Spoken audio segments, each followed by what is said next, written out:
Good afternoon, everyone, and thank you for coming today. I love making connections, trying to join things up and trying to make things whole. The first time I saw a map of the world, I just felt instantly that it was a jigsaw puzzle. Maybe with a few pieces missing, like the ones we had at home. We didn't have much in the way of entertainment then. A few books, television only as a rumour, and apps didn't exist at all, not even as a word. And so we made up our own games. One of them was to join up separate dots on a page to try and make a whole picture. Have you ever tried this? It was my favourite game. I wanted to play it all the time, and I think I've been trying to play it all my life ever since. And as it happens, it's turned out to be quite a good drive for me in my work, where fragmentation and separation and missing pieces have become quite a problem. I work in the field of education. The field is vast, and there are many of us working there. All kinds of specialist teachers, teacher trainers, inspectors, policymakers, psychologists, counsellors, and so on. And this is because education, which is ultimately about the raising and well-being of the next generation, must attend to all the many different dimensions of individual human potential. These include the physical, the emotional, the social, the cognitive, the ethical, and so on. And all of these dimensions must be nurtured by elders who have the necessary diversity of skills, knowledge, and wisdom. The famous African proverb that says it takes a village to raise a child is famous because it very cleverly expresses how multidimensional the process of education is. And also how those processes and those dimensions connect the child to the community. In this case, a local village. But the well-being of any child depends on the healthy development of interconnections to a community, whether that's a small village, a town, or a city. And an education that does this, that nurtures all the dimensions and the balanced interconnection of them all, is called a holistic education. Holistic means whole, not fragmented, not broken, no pieces missing or left out. It suggests wholesome, which means it's healthy, it's good for you, it's balanced, it promotes well-being. Holistic comes from the same root as the word holy, one meaning of which is to be perfectly whole. But not many of us live in villages anymore. And this shift has had some unfortunate consequences for the provision of holistic education. In fact, today, much of education is dangerously fragmented, and many of the dimensions are missing. And this is resulting in some very unhealthy outcomes.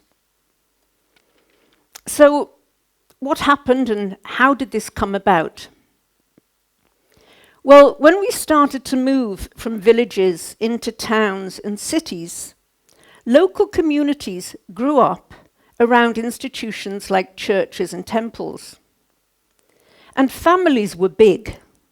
There were grandmothers and grand aunts and uncles and cousins and second cousins, all living fairly closely together in the local community. And this extended family, along with the religious institutions, took care of some of the dimensions of education.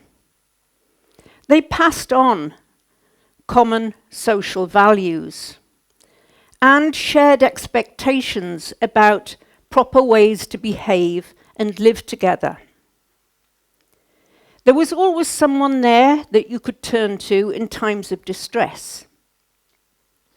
So in other words, they took care pretty much of the social, emotional, and ethical dimensions of education. And these were supported to some extent as well by local schools, which weren't quite so busy in those days, although their main function was the development of basic numeracy and literacy skills. This was the kind of world in which I was brought up, and there was really no concern about mental health. But since then, as societies have become secular and stopped going to churches, the influence of such institutions has shrunk, as have the size of families. Now, single families are a norm, and nuclear families too, which are easily disconnected and cut off from the larger society. And this has resulted in the serious neglect of those social, emotional, and ethical dimensions of education. And at the same time, schools are now expected to deal with increasingly huge amounts of content in competitive circumstances. And so their main focus and priority has become to develop cognitive and academic dimensions of education. Add to this the rapid development of IT and the emergence of contexts where students can now come across inappropriate material, have their privacy invaded, experience online bullying and trolling, and additionally have to contend with having a certain number of online likes. And it's no wonder that mental health has become a serious problem. The organization Compassion Matters explains how young people today really don't get enough attention with matters that are ethical and moral. It also points out that this is a particularly crucial problem in the UK. And UNICEF points out that children in the United Kingdom, which is my homeland, and as far as I know, it's still listed as a developed country, but the students there, the young people there, have a particularly low mental health level. 1 in 10 has a diagnosable mental health problem. That's roughly 3 in every classroom. And recently, a public health committee reported to Parliament that 30% of English adolescents have a subclinical mental health condition. This means they're on the edge of being diagnosed with a mental health problem. These are disturbing statistics, and they are echoed around the world. And each one of them represents a young person in pain, sometimes unbearable pain. In my practice, I have come across a student who was cognitively gifted. Let's call her Anna to protect her privacy. Anna appreciated her gift and worked extremely hard. She was awarded a place at both Harvard and Oxford universities. But we'll never know which one she would have chosen, because 1 week after her graduation ceremony, where she was the star, receiving the most awards and giving the speech, she killed herself at just 17 years old. And sadly, this is not a unique tragedy. It reflects a global crisis in mental health. So what can we do? What can be done about this? Well, I think we have to learn from such tragedies to rethink our values and our priorities in education, and the kind of people we want to educate the young to become. We have to lobby for change, and those of us in the field of education must work hard for this change. To be catalysts and put together people with abilities who can bring back social, emotional, and ethical dimensions into education. We have no excuse. There are resources out there. For example, Emory University in the USA has recently launched an inspiring and rigorous and freely accessible curriculum for social, emotional, and ethical learning called C-Learning. It's for young children, it's for older students, it's for adults, it's for life.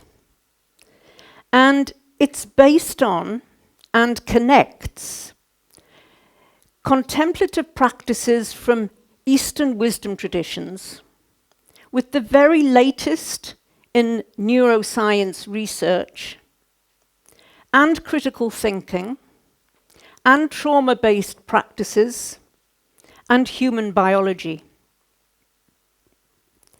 Its goal is to develop the holistic well-being of healthy and compassionate human beings. And it connects very easily to the curriculum of every school subject. And it also connects all of those subjects to each other. The students that I presently teach on a master's course in international education are learning how to implement and use this curriculum. And I'm confident that they will soon become positive agents of change and leaders in education. But it takes all of us in these somewhat puzzling times to do our best and work together to try and bring about this positive change. For the sake of the health and the well-being of the future generations, and also for our village, which is now global, we really need to restore the missing pieces and put them back together again, to make education whole again, to make the children whole again.